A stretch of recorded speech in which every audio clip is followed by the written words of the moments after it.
En un video previo de Juan Manuel de Prada hablábamos sobre un poco cómo es esta sociedad, ¿no? En donde de repente nosotros consideramos que lo merecemos todo, que lo queremos todo, que todo debería estar hecho de alguna manera a nuestra medida y andamos permanentemente buscando la felicidad prometida, ¿no? Y por otro lado, cuando vemos que hay algún tipo de injusticia, cuando algo no está funcionando bien en la sociedad y que afecta directamente a nuestros prójimos, lo que hacemos es de alguna forma quedarnos callados o no protestar o no defenderlos y cosas de este tipo, contrariamente a la moral que en algún momento primó en la cristiandad. Bien, quiero compartir un artículo. Este artículo lo ha firmado, lo ha escrito Dani de Fernando. Se llama Resignación y Rebeldía. Él en este artículo hace referencia de manera más detallada y un poco más amplia a lo que yo les estoy explicando. Juan Manuel de Prada también habló de este artículo y en un video previo también lo hemos comentado. Entonces quería ir un poco a la fuente, precisamente para conocer cuál es el punto de vista en relación a estos dos elementos, ¿no? Tanto la resignación como la rebeldía. Así que se los leo. Dice Dani de Fernando: mi vida, como la de todos, se mueve entre dos actitudes, la resignación y la rebeldía. Esa tensión es algo así como lo que Arendt llama labor y que se diferencia del trabajo. Igual que uno cocina cada día y nunca termina de hacerlo, al contrario que el arquitecto que no vuelve a construir su obra una vez la acaba. La tensión entre resignarse y rebelarse tiene que ser resuelta a diario, pero siempre vuelve a aparecer. Es fundamentalmente una disyuntiva entre aceptar lo que nos viene dado o lo que es ya de un modo determinado y sublevarnos contra ello. Y como en toda disyuntiva no hay un camino claro, resulta difícil dilucidar en abstracto qué hay que hacer en cada caso concreto. Sin embargo, si uno se propone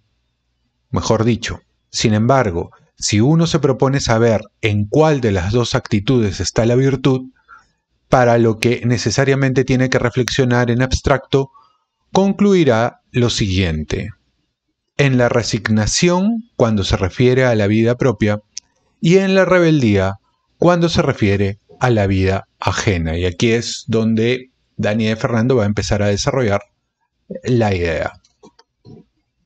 Recapitulando en este punto, la virtud se encuentra en el argumento de Dani de Fernando en la resignación. ¿Ok? Cuando se trata de nosotros mismos, y en la rebeldía cuando se trata de los demás. Digo que en lo que nos es propio, en lo que nos concierne solo a nosotros, la actitud virtuosa es casi siempre la resignación. Y el ejemplo más evidente es el amor. Uno ama a su mujer porque es la suya, porque un día decidió hacerlo, y no se va a buscar a otra cuando discute con ella o cuando percibe su cariño con menor intensidad. Lo mismo sucede con la familia. No amamos a nuestros padres o a nuestros hermanos porque nos caigan bien, como tampoco cambiamos de padres o de hermanos cuando nos peleamos con ellos. Los amamos sencillamente porque son nuestros padres y nuestros hermanos. Y es ahí, en ese amor que uno debe profesar sin ser elegido o que debe mantener para siempre una vez lo ha elegido. ¿Dónde se encuentra la virtud? Es ahí en la aceptación o resignación en donde el hombre realiza plenamente su naturaleza. Es decir, la resignación es un poco lo que decían en un párrafo el libro Juego de Tronos, ¿no? En el libro, no tanto la serie. Toda elección es una renuncia. Y toda renuncia, incluso a aquellas cosas que nos pueden parecer placenteras,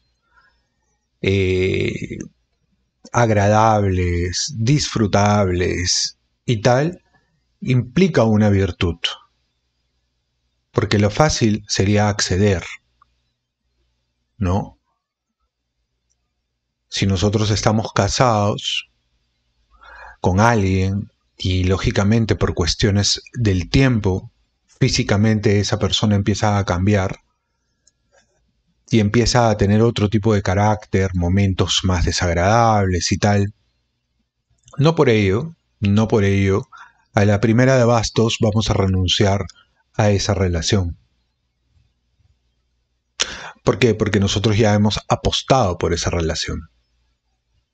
Hemos apostado por esa relación y ahí es donde radica la virtud y en la renuncia a los otros placeres. ¿Es difícil? Sí, es difícil. Precisamente porque es difícil es que en la dificultad radica el valor de aquello. La cosa cambia, escribe Dani de Fernando, la cosa cambia cuando no se trata de nosotros mismos. Y esto es más evidente. Requiere menos justificación. Ninguna persona virtuosa se quedaría de brazos cruzados mientras desahucian a un anciano o mientras agreden a una mujer. De ella se esperaría que se sublevara, que hiciese lo posible por proteger al anciano desahuciado o a la mujer agredida aún a costa de su integridad. Y de ella se esperaría sobre todo que exhortara a los demás a hacer lo mismo. No obstante, continúa Daniel Fernando, nuestro mundo está orientado a que la resignación y la rebeldía funcionen exactamente al revés, que aceptemos la injusticia ajena al tiempo que nos sublevamos contra lo que nos viene dado, contra lo que no elegimos. De ese modo uno tiene que resignarse ante el hecho de que un banco ordene el desahucio de un anciano y debe, a su vez, rebelarse contra su hermano cuando lo altere, cuando su mujer se canse, o contra su mujer cuando se canse de ella, o contra su padre cuando requiera de muchos cuidados. Así pues, en lugar de sugerirnos que intervengamos en favor del anciano, nuestro mundo nos sugiere que ignoremos a nuestro hermano, que sustituyamos a nuestra mujer por otra más apetecible y que eutanasiemos a nuestro padre o que al menos lo abandonemos a su suerte en una residencia. De modo, continúa, como hemos visto, la virtud reside en actuar de forma contraria a lo que nuestro tiempo propone, en actuar en realidad como lo hizo Cristo. Él, que acepta su crucifixión y sin embargo detiene la lapidación de una adúltera, está terminando con la disyuntiva entre la resignación y la rebeldía. Es cierto que nos impele a poner la otra mejilla y es cierto desde luego que uno debe ponerla cuando lo ofendan a él. Pero es también cierto que jamás debe hacerlo cuando ofendan al prójimo. Esa exhortación no se trata pues de una especie de mandamiento hipesco, según el cual uno tenga que soportar cualquier injusticia que se cometa. Se trata de un llamamiento a soportar las que se cometen contra uno, ese hermano cabrón, esa mujer pesada, ese padre arisco, y a la vez reaccionar ante las que se cometen contra otros. De que uno cargue con su cruz, vaya, pero también que se saque el látigo si los mercaderes profanan el templo. Bien, me parece interesante esta última parte porque nos habla de la actitud de hoy, de la actitud que solemos tener comúnmente en nuestra sociedad, en donde poco hacemos por el prójimo y más esperamos que se haga por nosotros mismos. Poco hacemos por aceptar las cruces que se nos dan, cualesquiera que fueran, que no significa, desde mi punto de vista, que no hagamos nada por nuestras vidas.